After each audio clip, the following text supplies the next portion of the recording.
When you think of the worst entertainment companies of all time, a few names probably spring to mind. Disney, Activision Blizzard King, Warner Brothers, Electronic Arts, Ubisoft, Microsoft, but there is one company I feel isn't talked about enough. Bandai. Bandai Namco, Bandai Spirits, just all of Bandai in general. I think that they are easily one of the worst companies of all time. The company is riddled with problems, but the main reason I hate them is quite simple. Bandai doesn't know how to sell things. Bandai can't just sell you a product. There is always some catch or issue that does not need to be there. It doesn't matter how good the product itself is, you're going to be subjected to a bad decision somewhere along the line. Bandai loves to overcomplicate everything, and when something goes wrong because of their own bullshit, they refuse to fix the problem and instead give up, abandoning projects regardless of how active the user base is. They love artificial scarcity and are obsessed with making everything they release a limited time item. When those limited, hard to get items don't sell the massive amounts they want, they blame the franchise or the quality of the item, and then refuse to sell more.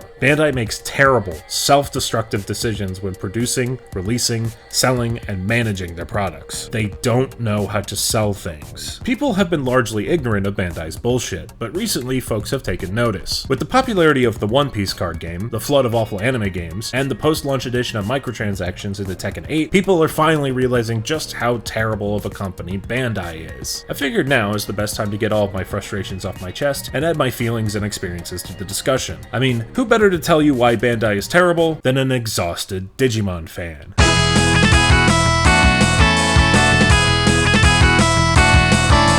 Bandai doesn't actually own a lot of the properties that they make stuff for. When it comes to big name anime like Dragon Ball or One Piece, Bandai only owns the merchandising rights. This means that they often don't have creative influence over the property. They just handle merch, video games, and so on. However, there are franchises that Bandai makes themselves, intellectual properties that they've got complete creative control over. Digimon is one of them. Toei handles all the anime, but for the most part, the franchise is managed by Bandai. And boy howdy do they manage it. Digimon is one of the most mismanaged franchises I've ever adored. The series is constantly fucked with in the most infuriating ways, yet continues to thrive despite Bandai. I have a personal anecdote that I think highlights this mismanagement perfectly, and backs up everything I said at the beginning of this video. A story that shows almost all of Bandai's problems in one fell swoop. A story so infuriating that I've been dying to find an excuse to talk about it for years now. I have seen my chance, and I am striking while the iron is hot and petty. So sit on back and get ready for story time with Crimbo.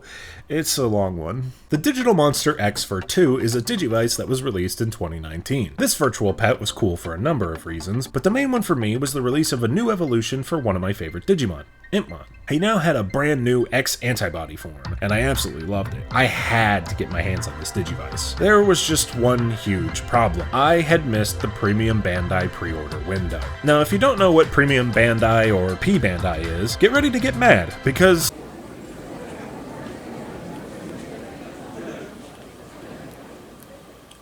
P Bandai is bad.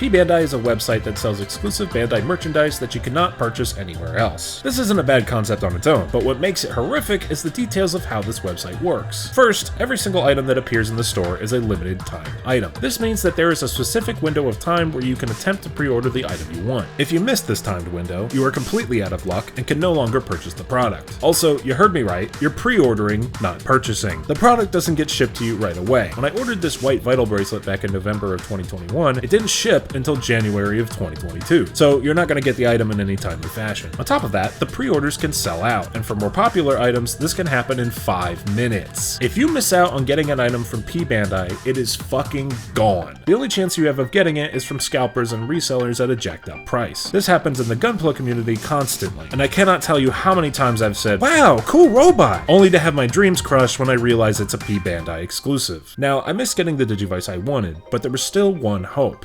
Localization. Bandai has been historically bad about releasing Digivices. Despite being the toy that birthed the entire franchise, it was ridiculously hard to get your hands on one without paying an arm and a leg. But then, the Ver 20th was released. It was an improved version of the original Digivice, with added features and multiple shell colors. But most importantly, it was available everywhere for just $20. A year later, Bandai localized the first Digital Monster X Digivice, and it sold well too. So naturally, the Ver 2 was to be localized next. 2021 arrived, and Amazon pre-orders began. I got in as as early as possible, absolutely thrilled to finally get my Impmon after 2 years of waiting. A few months later in March, my Digivice was shipped, and I finally got my boy.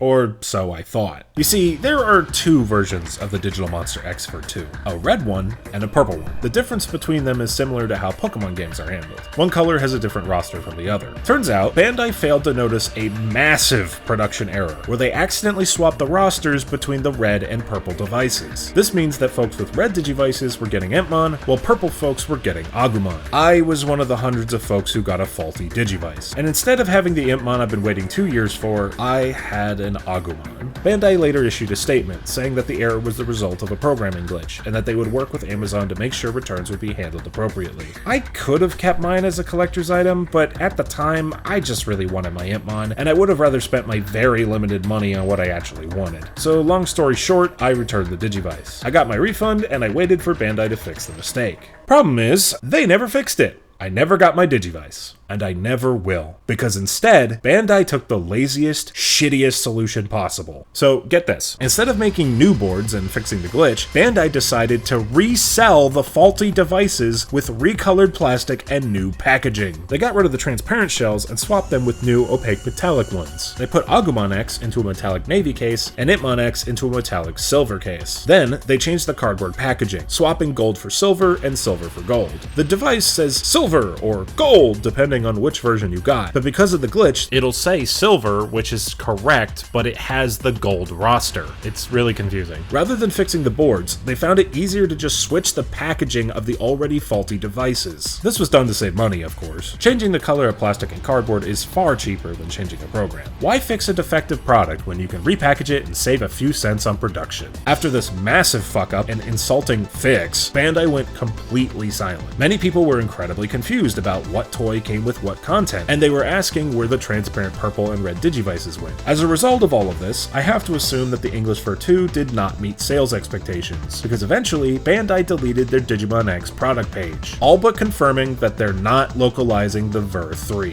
Bandai still to this day hasn't said a word. As of right now, no more American Digivices are in production. We're not getting any more localizations, and the current device, the Vital Bracelet, has been completely abandoned. The only way to get the Digivice that I want is to import it from Korea. I understand that mistakes happen. Everyone messes up. What's important is how we react to those mistakes, and the actions we take to fix them. Even corporations know this. When the Red Ring of Death was a rampant problem for the Xbox 360, Microsoft willingly sank $1.15 billion into the repair effort. They did this because they knew that if they didn't make things right, it would permanently harm their brand and their reputation. Bandai, on the other hand, is willing to repackage a defective product and sell it right back to the people that returned it in the first place. Then, when that doesn't work for some mysterious reason, they shut down the entire project. Bandai does not know how to sell things. They are constantly shooting themselves in the foot and then wondering why it hurts. This company can only see 3 inches in front of their face, doing anything that will get them immediate profits, regardless of how it affects their reputation. Despite the whole incident, I still love Digimon. But if Bandai continued to localize Digivices, I sure as shit wouldn't trust them to do it right. Please!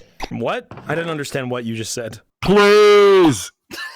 Please? It seems like manufacturing products, you know, the whole thing their entire company exists to do, is too difficult for Bandai. I say this because their #1 favorite practice is artificial scarcity. We already talked about Bandai and the insanely restricted practices that they use on that website. But did you know that Bandai loves to try and pull this shit in retail stores? If you're a fan of the One Piece card game, you know that right now it is almost impossible to get your hands on even a single booster. The game is not available anywhere, and fans are absolutely livid. Bandai is not manufacturing enough cards to meet the massive demand, and they're doing it on purpose. The company is actively producing cards in Japan, but in America, they haven't done squat. They have the production means available. They have the power to print more cards, but they are choosing not to. Why? The reason is simple: to artificially raise demand for their product. Bandai likes how hard it is for you to get their products here in America, because it makes them more desirable. If you don't buy that item right now, you may never see it again. Resellers will scoop it up for sure, and if you don't act fast enough, you'll never have another chance to own it. Even if the item is something that you don't really want that much, you may still feel forced to buy it because of that lack of availability. Bandai wants you to feel that pressure in the back of your mind, that fear of missing out. That is the behavior that they prey on the most in the West. That is why Bandai is so successful. Card games in the West suffer from availability issues enough as it is, with scalping and reselling being a massive problem. Other companies, even Disney and the Pokemon Company, understand that this hurts their product in the long run. They make an effort to fix the supply issues and communicate with their audiences to make things right. Bandai, however,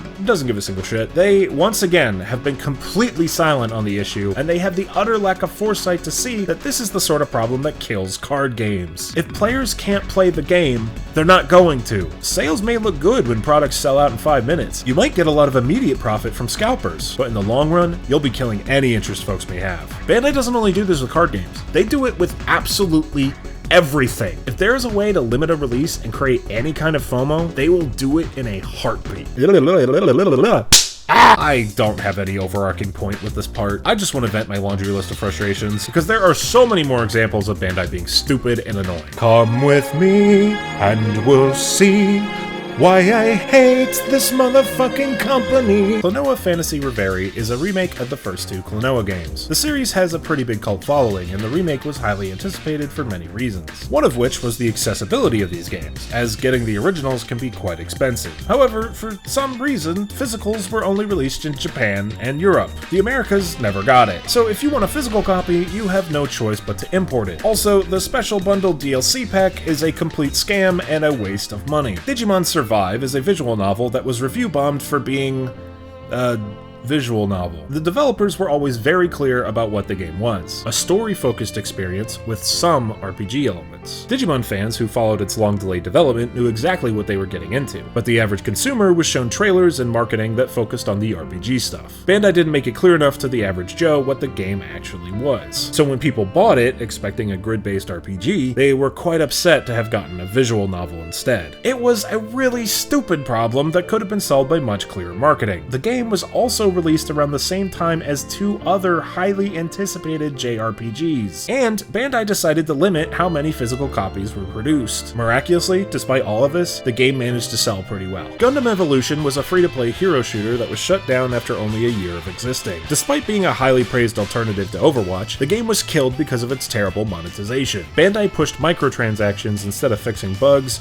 balance issues, and network problems. When folks weren't buying into their absolutely worthless live service, Bandai pulled the plug and completely abandoned the project. They later went on to port Gundam Battle Operation 2 to PC and made many of the exact same mistakes, proving that they've learned absolutely nothing. Currently, the game is basically unplayable, with matchmaking sometimes taking an hour just for one laggy, buggy match. Also, if you disconnect at any time, usually due to server-side failures, you can be banned from playing. Speaking of Gundam, Bandai has collaborated with Call of Duty to put mobile suits in Modern Warfare 3 and Warzone. The anti-war giant robots are now featured in a series that directly supports the United States military-industrial complex. The meme is more real than ever. Bandai also hates gay people and doesn't want them piloting their giant robots. The Digimon trading card game has been struggling in recent years because of massive competition from Bandai themselves. Currently, Bandai has 3 active card games, with a 4th coming at the end of this year. Dragon Ball Super, Digimon, One Piece, and soon Union Arena are all competing with each other. Bandai is so stupid that they're cannibalizing their own market by introducing more competition with themselves. This is on top of all the supply issues I talked about earlier, meaning that all of these games can be borderline impossible to get a hold of sometimes. This just makes folks move on to other, more available card games like Lorcana, Pokemon, Magic the Gathering, and so on. Metroid Prime 4 has been severely delayed because Nintendo decided to work with Bandai. 5 years ago in 2019, Nintendo released a very formal video where Shinya Takahashi, Nintendo's senior managing executive officer, released an official statement. Metroid Prime 4 was not meeting their standards of quality, and they had made the difficult decision to completely restart development with Retro Studios. Bandai was given an opportunity to make a mainline installment in one of Nintendo's flagship series. Yet they did such a terrible job job that it forced Nintendo to scrap all of it and start over. Bandai is a terrible company that does not know how to sell things. They are profitable in the short term, but they're burning all their bridges in the process. People can only take so much bullshit, and it's finally reaching its limit. The company is already losing money. Last quarter, Bandai Namco started canceling games in order to keep the illusion of profit up for its investors. This company is going to start reaping what they sow, and I hope that they finally start to change for the better.